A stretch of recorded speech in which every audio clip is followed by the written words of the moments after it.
Hello and welcome to Enchantment of Eternity's How I Would Write Game of Thrones Season 7 video.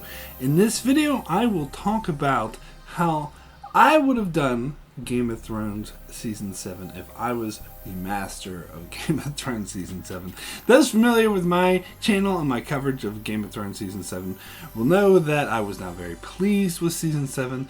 I absolutely love Game of Thrones. It's my favorite show all the way up to Season 6. Yes, I still loved Season 5. I loved Season 6. Season 7, not so much. I was very displeased with Season 7.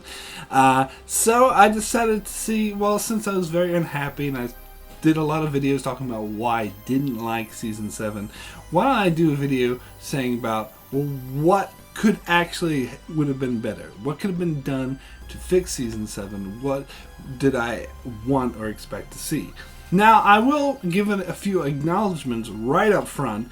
I did want to say that this video was inspired by a video I saw by the YouTube channel Preston Jacobs, which I'm sure many of you watching this are familiar with. He did a video like this roughly a year ago, I think I say, where he gave his version of how he would do Game of Thrones Season 7, which was a very good video.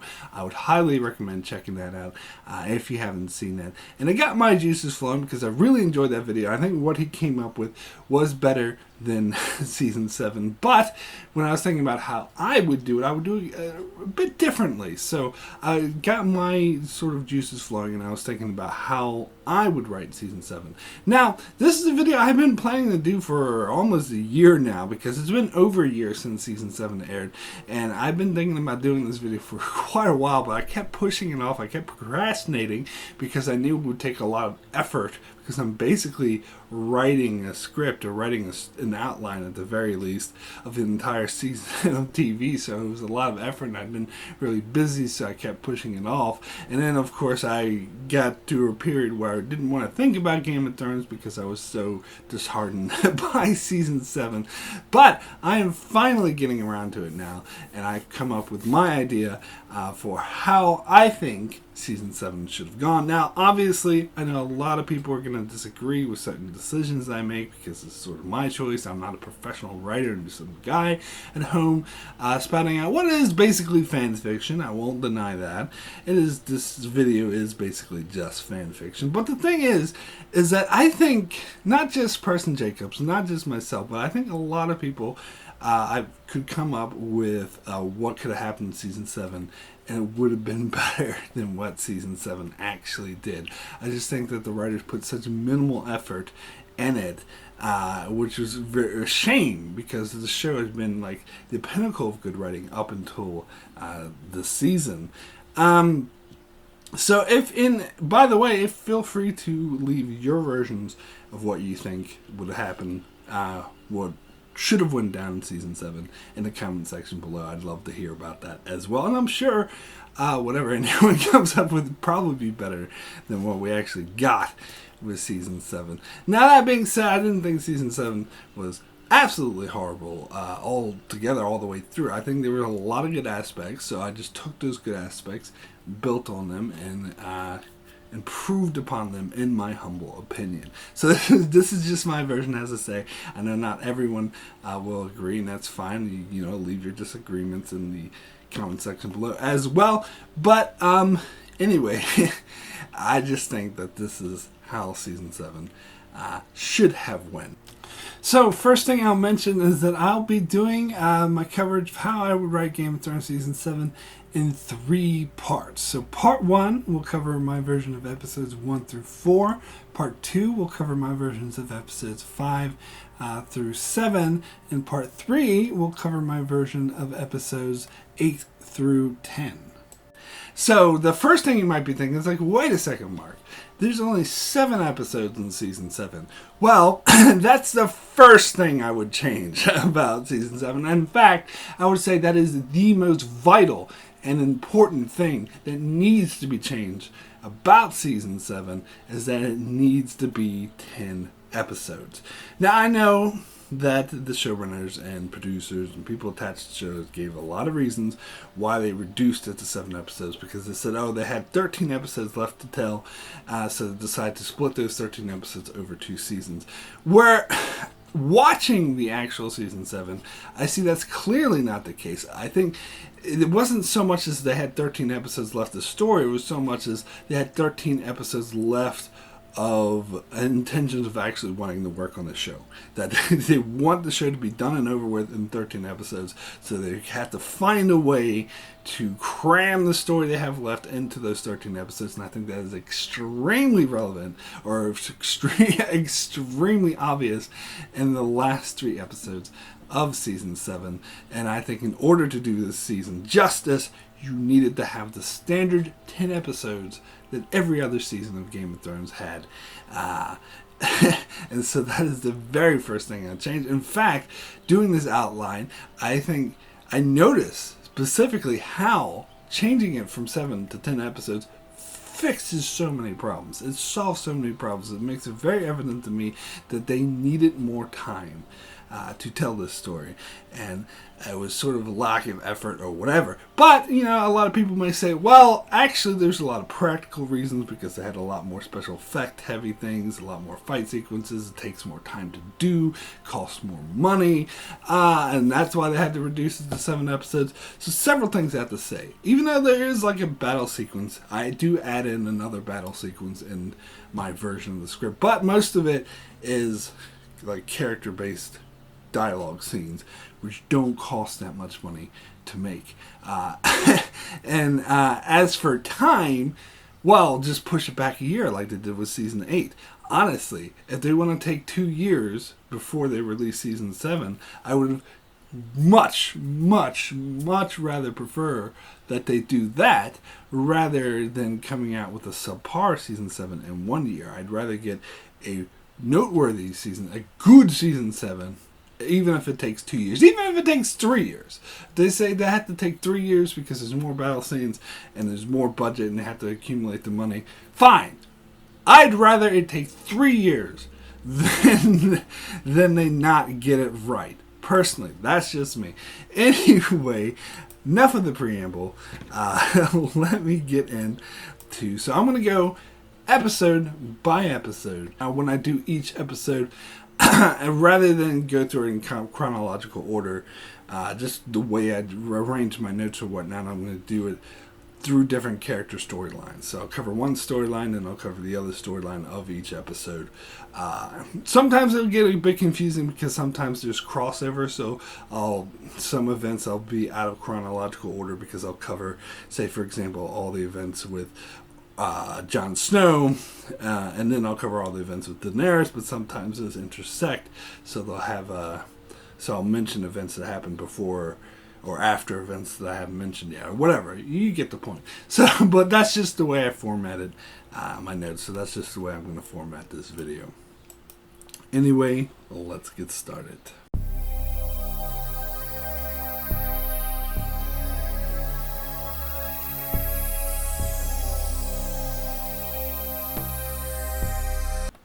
Arya. So she kills all the Freys, just as she did in the show. That stays the same. That was perfect. I know some people didn't like this scene. I loved it. Because she noticed, because in the books it would be impossible to get all the Freys together, but the show's a different beast, and I'm fine with the show being a different beast because they never mentioned as many Freys in the show as it did in the books, and she just said, as well the Frey, I gathered any Frey of importance. So they're not saying they killed every Frey everywhere, they're saying they killed all the important ones. So it really destroys their whole house family structure, so the house is not able to continue as with any significant to rule anything after this because all of the important Freys are dead. And plus that scene was just so badass, so I'm keeping that. However, after that I'm changing her whole episode 1 storyline because alright, so let me say what I'll do. So in my version, after she kills all the Freys, she doesn't leave the twins, she stays in the twins, and she goes into the dungeons and frees Edmure Tully who then takes over the twins. Now, I know there's been discussion because there's a bit of confusing at the end of season 6 because Jaime promises to send Edmure Tully to Castle Rock to live out his life there in the prison there. So a lot of people were assuming that he was in Castle Rock because of that line. But in the finale of season 6, there is a line where Walder Frey is talking to Jaime, and Walder says that specifically that Edmure is in the dungeons of the twins. So why that is, I'm not sure. Maybe Jaime lied, or Walder Frey refused to give him up. I'm not sure. But anyway, I'm going to go with that version, that Edmure is actually at the twins in the dungeons there. So after Arya kills the Freys, she goes and frees and a bunch of Tully men, and the Tullys take over the castle. It kind of reminds you of the storyline in the books where they free the Starkmen and or the Roose Bolton men or whatever, and they take over the castle, whatever. But yeah, so that will happen here, and we get some interactions between the uncle and niece who had never met before, because Arya, to my knowledge, had never actually met Edmure before. So they had these interactions, and she's still very distant, very cold. My version is the same as it was in the show, so she doesn't really reminisce or whatever, but she has a more cold distance. But she knows that the Tullys were strong allies to the Starks and that they have family ties as well, so she'd rather turn the castle over to them. She'd rather turn the Riverlands over to them. So Edmure insists that she stays and help them to retake the Riverlands. Because, he could see what she just did with killing all the Freys. Like, at first he's like, oh my god, how'd you do this? And Arya reveals a face-changing thing. And so he's really impressed by this. And he's like, look, you need to stay and help us. And another thing I'll mention is that because it was made it clear in the show, and I'm keeping this, of course, is that she didn't really kill the women. She just killed the Frey men because they're the one running the house. So Edmure's wife is still alive, so they're also reunited, and we get a scene with them, and they have a child or whatever. And she's, of course, not very pleased that her whole family has been killed, but at least, Edmure promises to be good to her and to take care of her from this forth. But she's not very happy with Arya. That's for sure. But anyway, after Edmure begs Arya to stay, she says no. She has other plans that she doesn't really care about this. It's his mess to deal with. He can take over the Riverlands or whatever, but that's all up to him. She has her own stuff to do. So she leaves to do her own stuff. Bran. So Bran arrives at the wall to find Dolorous, who lets him and Ymir in without question. Because in the show, he was like, are you wildlings? And he said that as a way as like he wouldn't let them in. Why wouldn't he let them in? Wildlings are even like they're allied with the Night's Watch at this stage. So that didn't make any sense to me.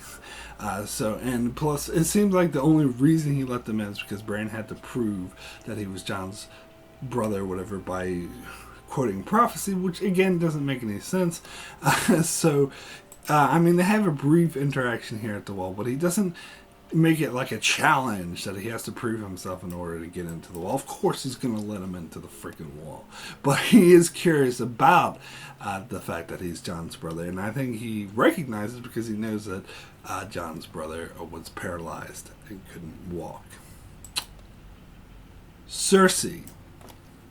So Cersei has a meeting with Qyburn and Jaime and learns that Daenerys is on her way and that Tyrion is her hand. So we see it on screen, we hear about it. Qyburn says, oh, and Daenerys' hand of the queen is your brother Tyrion. And Cersei bursts out into rage. She starts screaming. You see the contortions on the face. We get really great acting from Lena Headey, and she just bursts out into rage and starts screaming, saying, I want his head. And Qyburn warns about Daenerys' dragons, but she's like, pfft, dragons are just a fairy tale. Who cares? I don't believe all the bullshit that you hear. There's no such thing as dragons. And so this is the scene that needed to be in the show. I was so disappointed. I said it before the season started, and I still stick by it. We needed to have that moment where we see Cersei learn about Tyrion.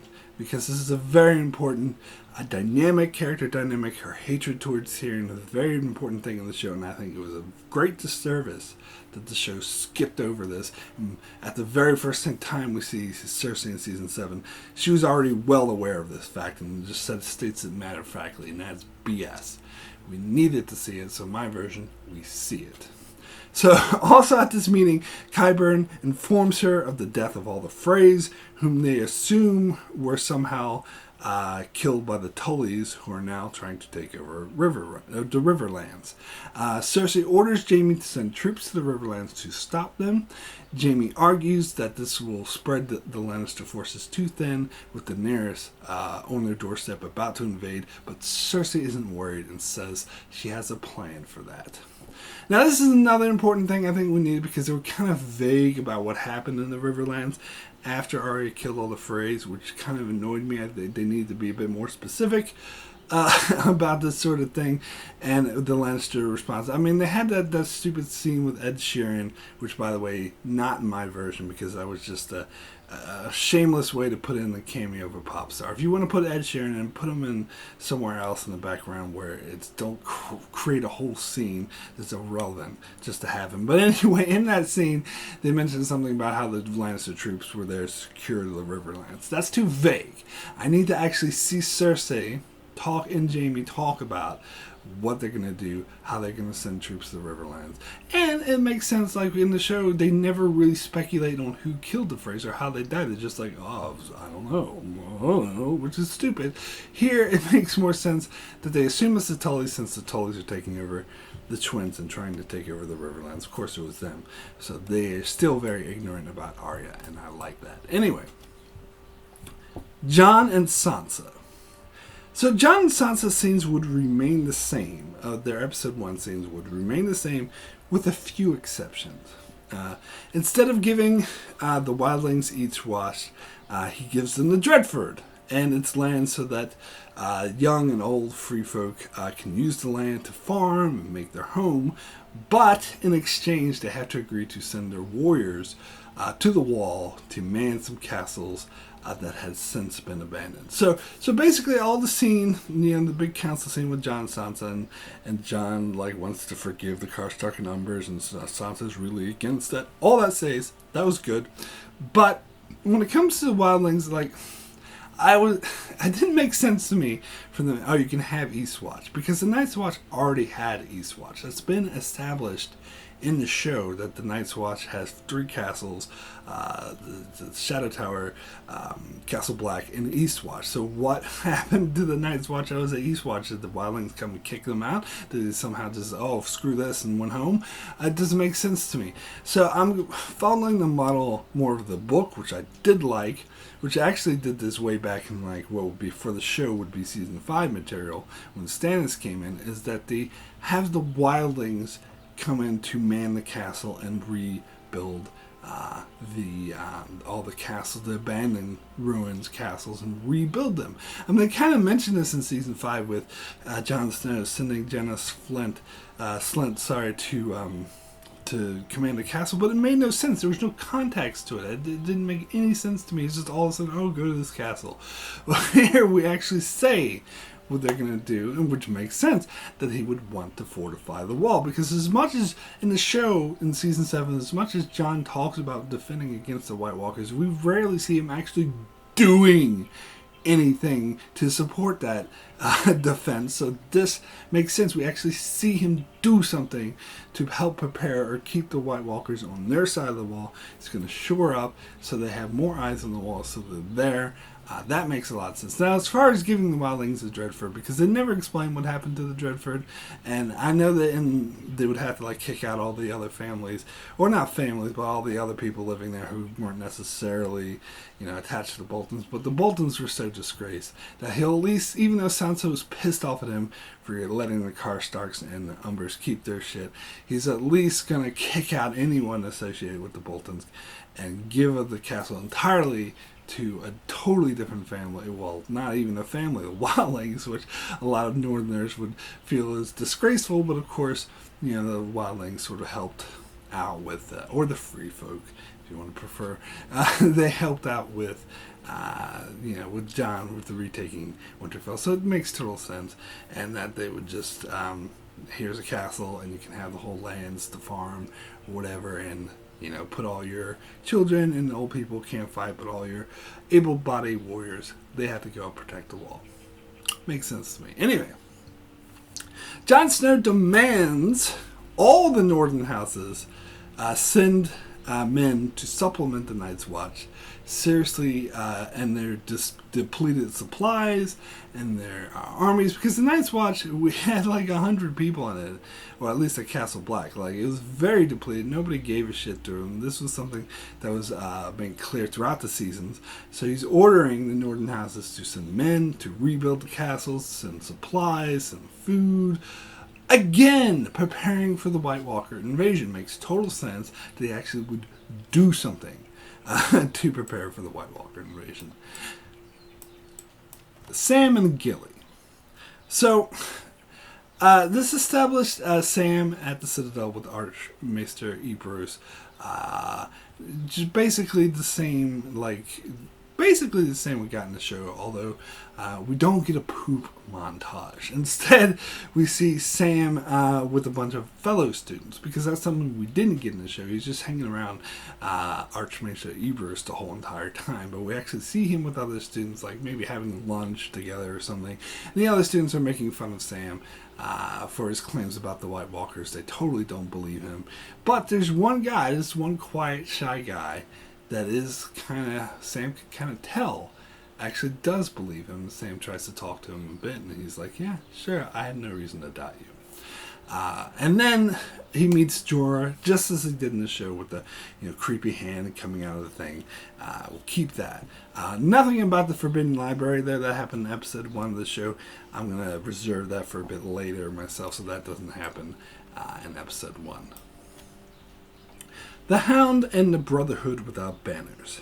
So these scenes are actually the same as they encounter the farm with the skeletons, and they see the Hound looks into the fire and sees a vision of, go beyond the wall, and he buries the farmer, because I thought that was a very good emotional moment for the Hound. Now, when I did reviews of episode 1, I was very critical of this scene and said it shouldn't have been in there, but that was because it was a 7-episode season. In a 10-episode season, go ahead and keep that in. With the 7-episode season, it shouldn't have been in there. Sorry, it just shouldn't have. But even so, even a 10-episode season, I'm going to make it a bit shorter. Keep the scenes, but shorten the length a bit. It was a bit too long. We don't need to spend that much time on it.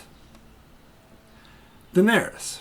So Daenerys arrives at Dragonstone at the end of the episode, towards the end. Actually, I'm going to change that. It's not going to be at the very end like it was in the actual show, but they'll arrive at Dragonstone, but we get an earlier scene with dialogue, some character dynamics that explore these new interactions, because we have Daenerys, we have Varys, we have Tyrion, so we get some of their talking while they're, on the boats, arriving close to getting the Dragonstone. We get, are you excited about getting home, stuff like that, because I think we needed more Daenerys in the episode. I think we needed a preamble other than just the musical montage of her showing up. That just wasn't enough for me.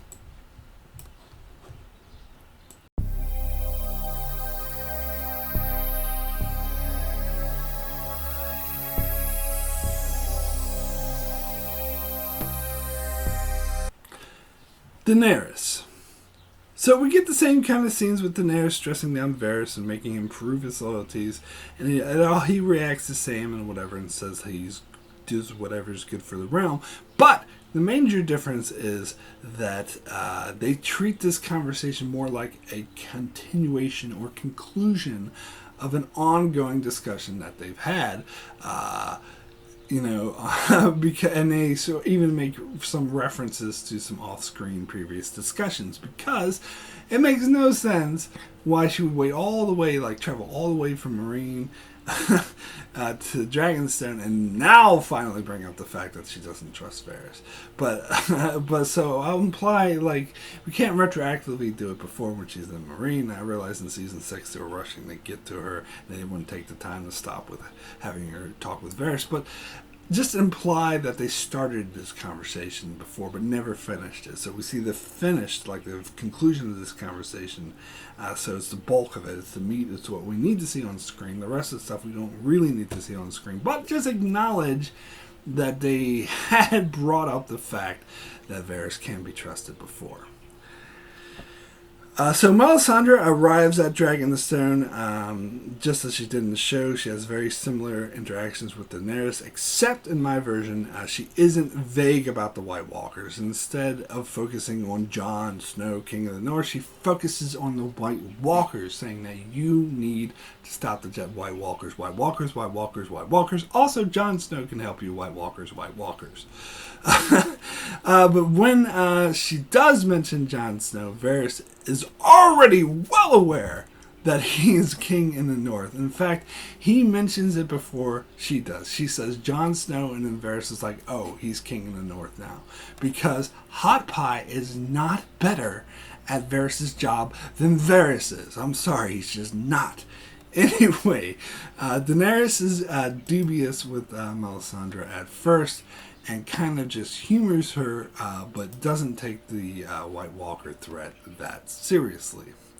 But, you know, Tyrion mentions, oh yeah, Jon's a good chap or whatever, so she sends a letter to Jon Snow inviting him to Dragonstone, because Tyrion thinks he'd make a really good ally.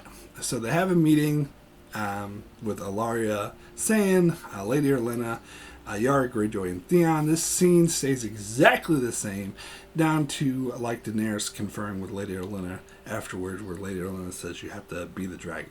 That scene was really good. No reason to change it. So we also get the Grey Worm Missandei sex scene. Like that's you know, again, 10-episode season, we can have it. So we'll keep that in. There's a good interaction between the two of them. But again, a little bit shorter. We don't need to spend that much time on it. So later, Melisandre goes to Daenerys. So we get more interactions with Melisandre and Daenerys. When Daenerys is with Drogon, and she asks her to have Drogon light a tree on fire. So Daenerys is like, okay, whatever. So she has Drogon light this tree on fire, and then Melisandre makes Dany stare into the fire. So there, Daenerys has visions. She sees the images of the White Walkers, like all the stuff that they've done before, including images from their attack at the Fist of the First Man, at Hardhome, and in Bran's caves. So Melisandre then brings up the visions that she had at the House of the Undying in Qarth. Because of course these should be references, especially because it's coming to it. She talks about how she had visions of being at the wall, saying that she's already aware that she needs to go to the wall because she has already had visions, and the vision she sees in the flames just reinforce that, to remind her about that, and it makes it clear that this is something to be taken seriously. Arya. So Arya encounters Hot Pie at the end, who tells her about Jon Snow. That all happens the same. That was good. And I'm gonna still keep the interactions between Arya and Hot Pie the same, where she's a bit distant because she's changed now. That's good. I didn't have an issue. And then, you know, when she's heading off to King's Landing, she turns around and goes north instead. That's all fine. And also, encounter with Nymeria. I know some people had a problem with this scene.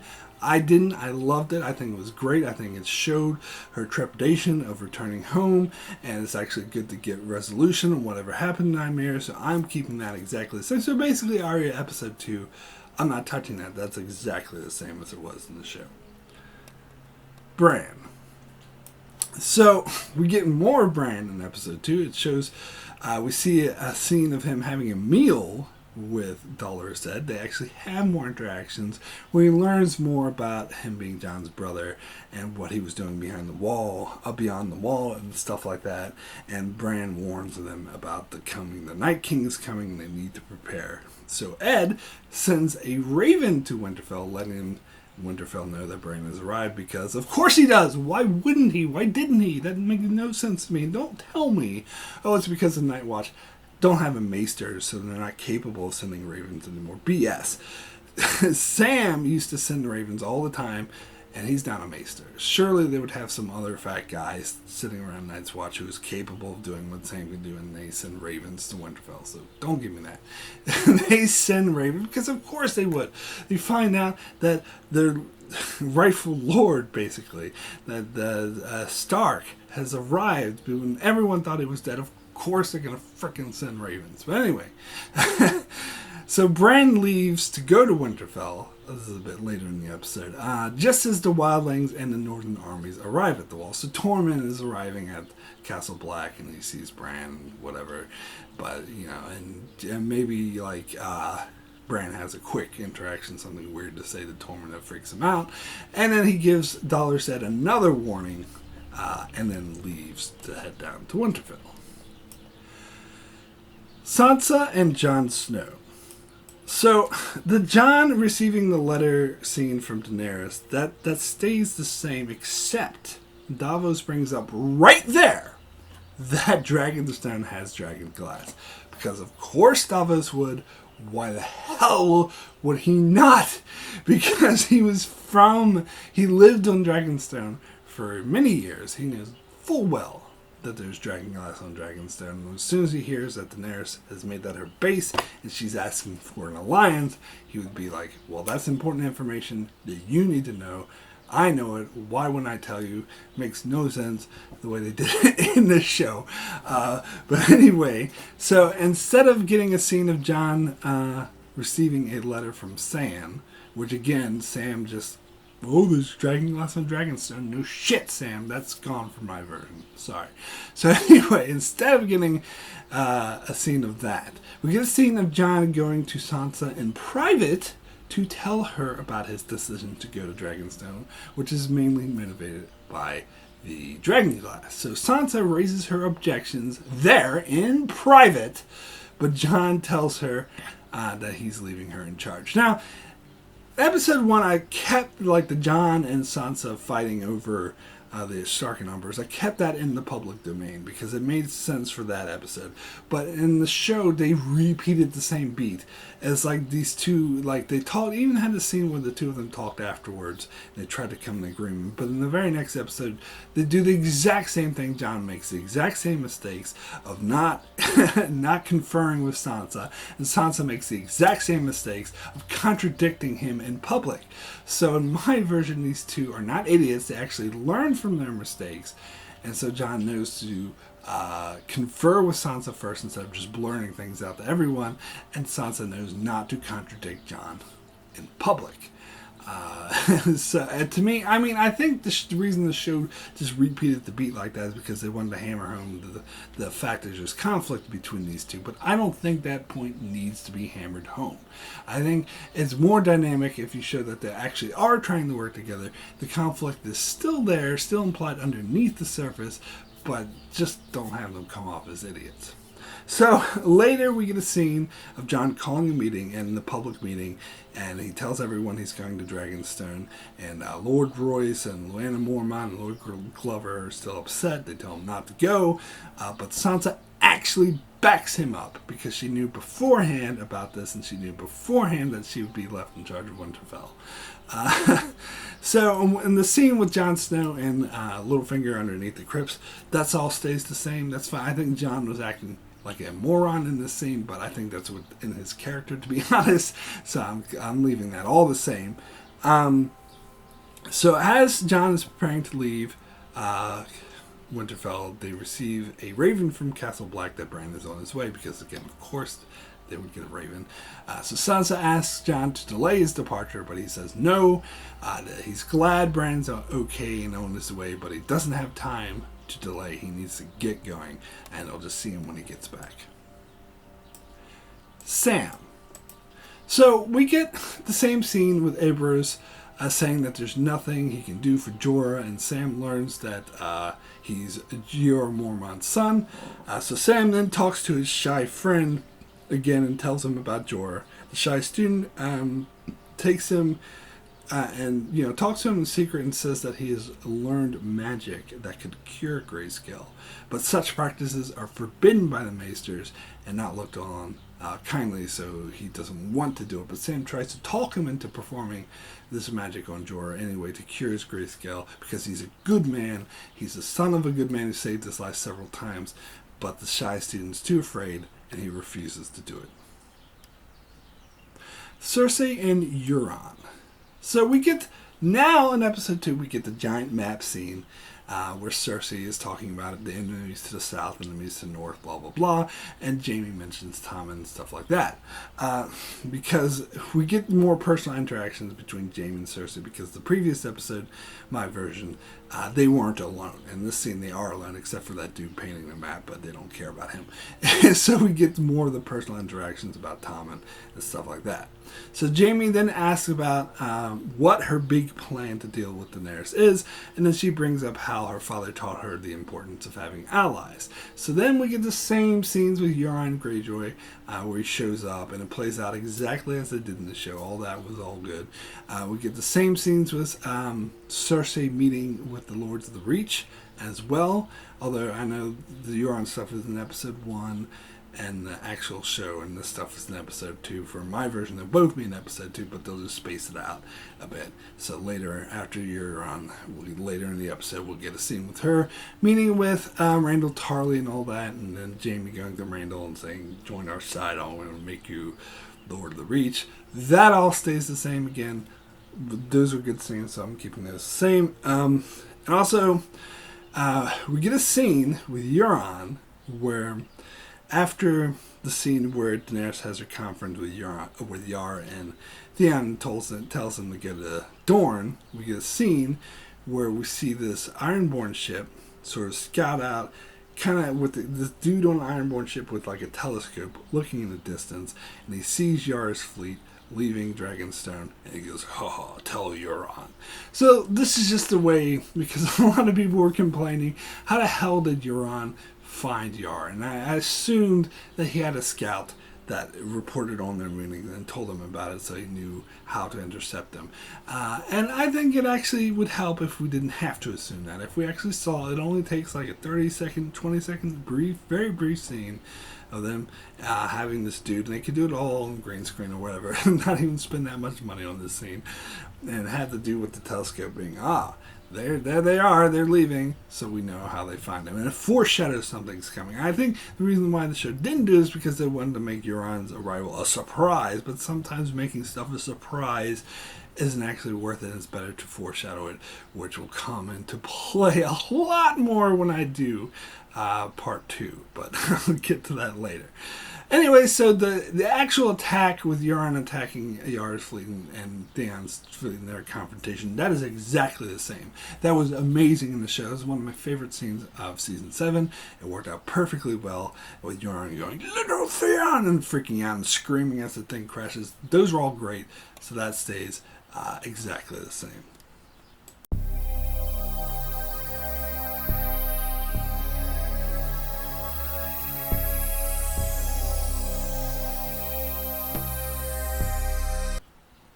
Daenerys.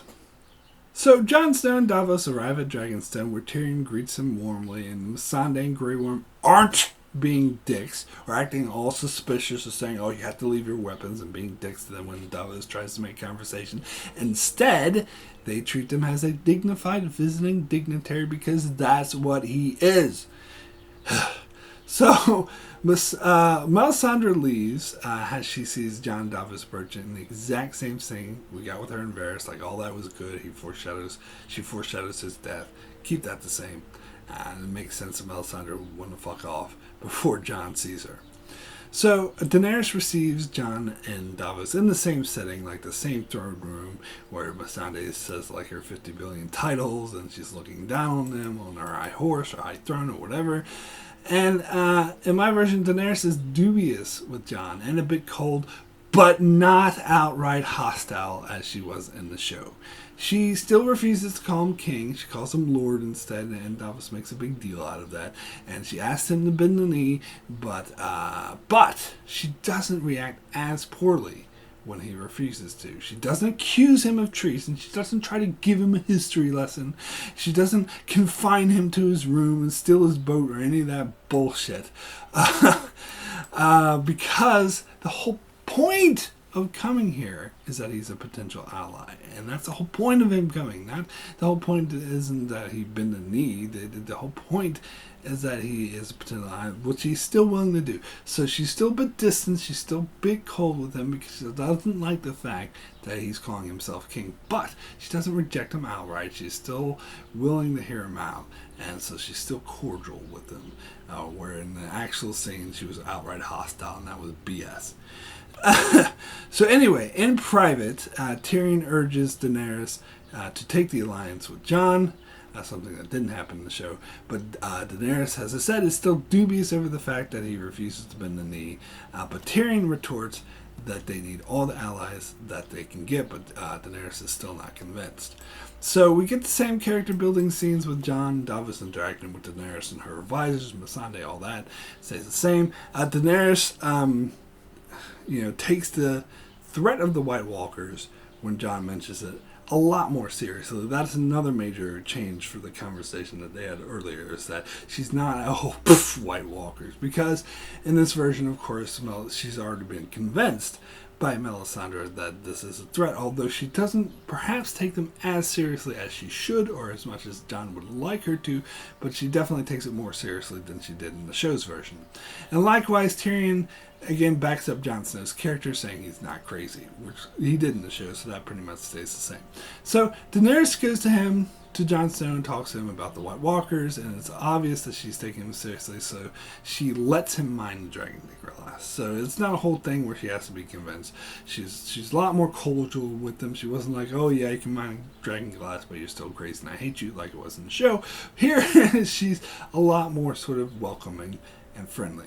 So I know it doesn't make for good conflict, but it makes a lot more sense for the characters and for the character development, which I'll get through later in the season. So we get a scene of Daenerys learning about Theon and Yara's defeat by Euron. This goes exactly the same as it did in the show. We get the same scene of Tyrion setting out his plans to take Castle Rock. It has its intercut between the scenes of actually Grey Worm playing out what Tyrion's describing. I know some people didn't like that. I thought that was fine, so I'm keeping that exactly the same. And they find out that it's a trap where the Ironborn fleet destroyed the ships that became unknown and strand them on Castle Rock while the Lannisters take Highgarden. Cersei and Jaime. So the interactions between Jaime and Cersei, them sleeping together and the maid coming in and seeing him and Cersei not caring, all that's the same.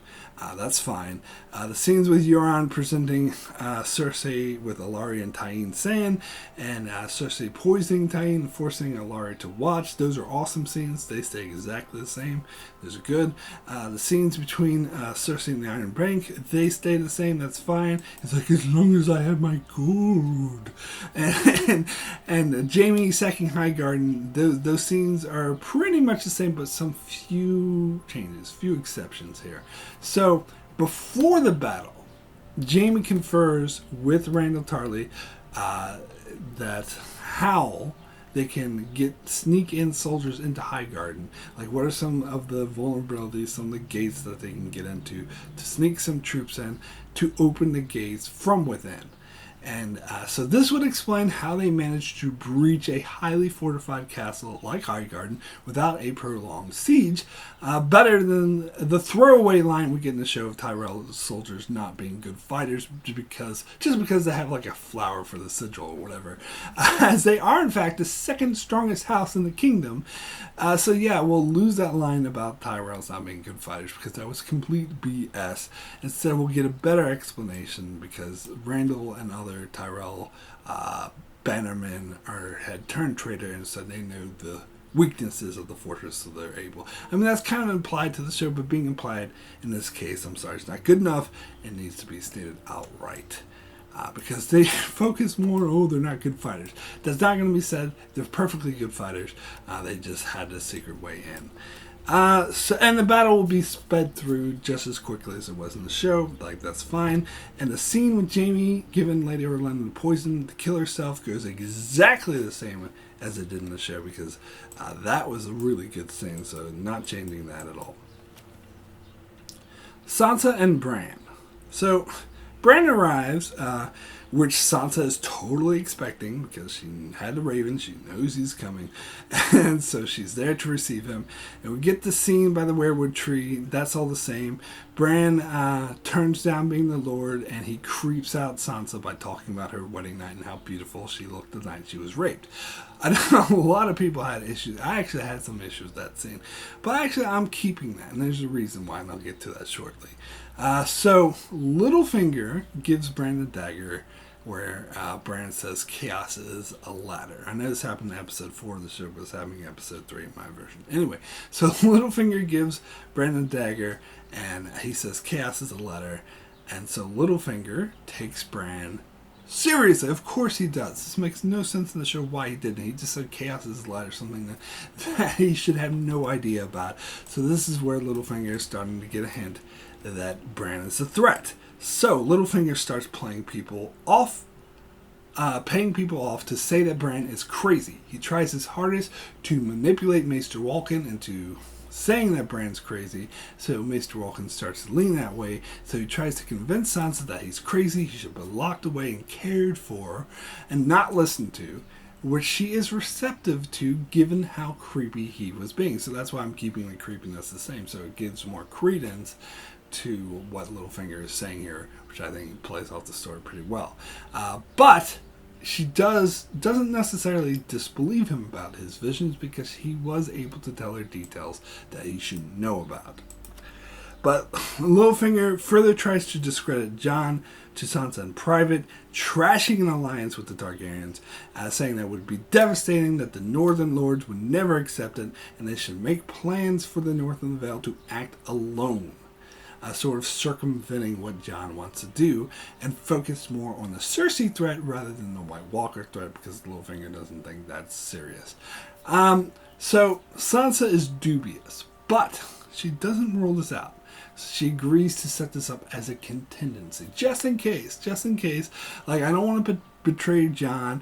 I want to focus on the White Walkers like he ordered, but in case like something goes wrong, let's put some wheels in motion. And I think this will further set up how manipulative and how much of a mastermind Littlefinger is. The Hound and the Brotherhood without banners. So we get another scene of the Hound and the Brotherhood traveling north as Beric asks him why he's really coming, and the Hound opens up about his desire of redemption. So this is sort of like in episode 1, the stuff at the farm I made a little bit shorter, and this is a compensation because I think it's actually good to see them traveling to remind the audience that they're still there and they're still heading north. Sam. So we get a scene with Sam and Gilly where he expresses how upset he is at the Maesters and how the Citadel isn't really helping, similar to the one at the show, except I explained exactly how Sam managed to stay somewhere in the city with Gilly, and exactly how Gilly managed to stay in the city, because that was really explain what was going on, because she shouldn't be allowed to stay in the Citadel, but they make it clear that they're not in the Citadel so much as they're staying near the Citadel. Anyway, Sam once again goes to his friend, the shy one who knows about magic, and he gives them this inspirational speech about how a good man's life is in their hands and they need to do the right thing regardless of the consequences. So his friend finally agrees, and he goes to cure Jorah and cures him, and Sam assists his friend as he uses magic. Well, not really, it's not like a spell where it goes blah, blah. It's like similar to the picking off the thing, but with a magical element to it. Like they still like chisel at Jorah, but there's like magic involved, which makes sense why they were able to cure Grayscale. Better explanation they gave the show, in my opinion.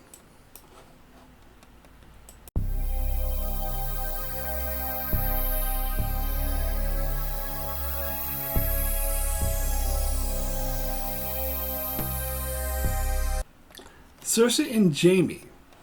So the scenes with Jaime, Bran, and Randall preparing the gold and food for travel, those are all the same. Those are fine.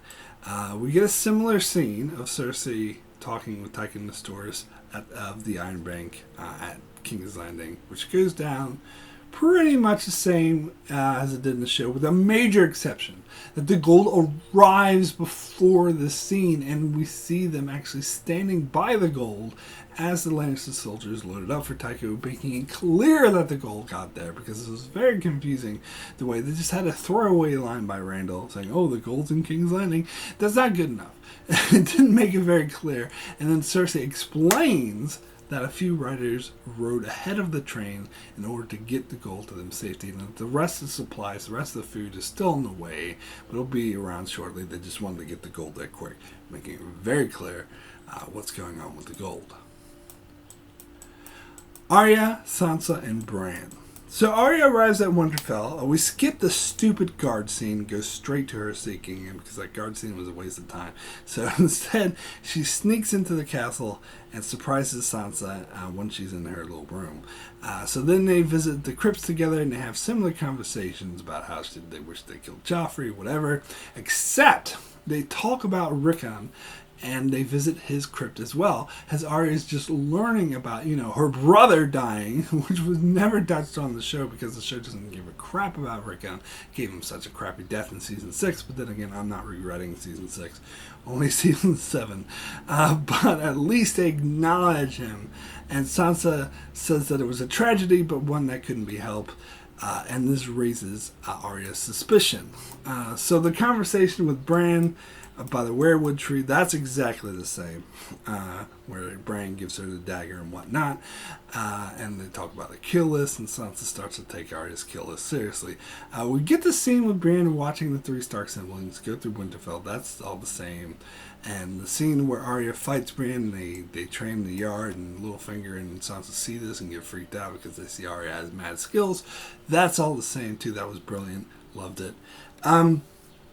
So Littlefinger, but we get an extra scene with Littlefinger where Littlefinger goes to Sansa, and he suggests that they marry Arya to Robb and Arryn to secure an alliance between the Vale and the North. And this is obviously Littlefinger seeing Arya's skills and thinking, okay, she's a threat too. We need to find a way to get rid of her, but it makes perfect sense. Hey, let's suggest a marriage and to form up alliances. Sam. So when Eberst discovers Jorah is suddenly cured, he's suspicious, but he lets Jorah go. Pretty much the same as in the show.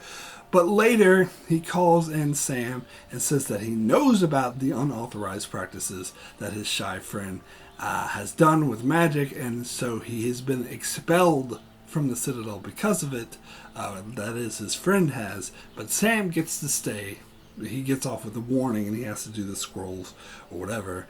And Sam's very unhappy about this, tries to defend himself, saying, well, we saved the man's life. The guy's like, yeah, it doesn't matter. You did this. You lied. You did it in secret. You did unauthorized practice. You could have killed us all.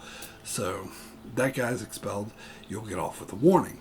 So then Sam again complains to Gilly about how shitty the Maesters are. So she suggests perhaps that he should do something about it then. So he breaks into the Forbidden Library and steals the book. So this, to me, happens in episode 4 rather than episode 1. Daenerys. So we get the same character building scenes with Jon and Daenerys in the cave. In fact, we get more scenes that make it clear that these two are growing closer, and he's convincing her more about the White Walkers, rather than like clunky dialogue of Davos saying, oh, I see you staring at a good access, or whatever the fuck he said. Telling, not showing, is what the show did. It told us, it had all these characters say, oh, Jon, Daenerys, blah, blah, blah, but we don't actually see it. So my version, we see these two growing closer rather than being told about it. We get the same scene where Daenerys is reconsidering using her dragons to burn down King's Landing after hearing about Highgarden, and Jon talks her out of it. That stays the same. We get similar scenes of Theon returning and Jon Davos interacting with Melisandre. That all stays the same. We get the Battle of the Loot train, which goes down pretty much the same as it did in the show, with a couple of notable exceptions. So first off, And I cannot emphasize this enough. Cannot emphasize this point enough. In fact, in my notes, it's all in capital letters followed by the 5 exclamation points. Daenerys does not have her dragons burn the food. That is very important. They burn around the food as much as possible. In fact, the Dothraki have been ordered to put out any wagon barrel food that is accidentally catches fire. Put it out as much as possible, as much as they can without being killed, of course, in the middle of a battle, but as much as they can. Do not allow that food to burn. And this is the biggest issue I had with this scene in this show. It really irritated me. They even talked earlier in this episode about how she doesn't have any food and she needs food. Why the fuck is she just burn? Anyway, sorry. Don't mean to go off on a rant there. Anyway, she does not have her dragons burn the food. Secondly, Bran does not shoot the dragons with the scorpion. They don't have the scorpion weapon. My version has not been foreshadowed. I'm saving that for later. So that scene's cut out of this version. Thirdly, when Bran goes to save Jaime by shoving him off the horse before Drogon burns Jaime alive, Bran is in fact burned alive instead. So Bran pushes Jaime out of the way, but he himself doesn't get out of the way and is burned. Thus, we have an ironic death of Bran sacrificing himself to save Jaime, which Tyrion isn't happy about. It gives the battle more stakes because the main character died. Someone who, at least so far, has not been used that important after the scene. So I think it gives more weight to the battle. Anyway, that is it for part 1 of how I would write season 7 of Game of Thrones. Now, one thing you might be thinking to yourself is, I changed this season 7 to have 10 episodes, yet episodes 1 through 4, even though I shifted some things around and added some things in and did some tweaks here and there, episodes 1 through 4 basically the same. Like if you look at the rough bare bone outlines, basically a lot of scenes stay the same, a lot of the structure is the same in the first 4 episodes. So how come you have a 10 episode season if we're all more than halfway through the actual season and yet you still have 6 episodes left? And this is something I've been saying in my reviews, is I actually like the first 4 episodes. There's a few things I'd change, which I did here, but overall I did like the first 4 episodes. I didn't have that big of an issue with them. It was the last 3 I had a huge issue with, because, and I said this in my review, those the actual season 7 episodes 5, 6, and 7 they should have been doubled. They covered way too much ground. They rushed way too much into the storyline. It really was bad storytelling. It distanced the viewer from what was going on. I really think those 3 episodes should have been doubled. They should have been 6 episodes. So that's exactly what I'm doing in my version. So I'll leave a link to that in the description below, so be sure to check that out. Also, I will be doing more Game of Thrones videos in the future, mainly these character analysis videos, which I will be getting back to. You can also check out my channel as I do many more videos on other shows like Star Trek, The Expanse, Lost, and more. So be sure to subscribe so you can keep up with all of that. And thanks a lot for watching.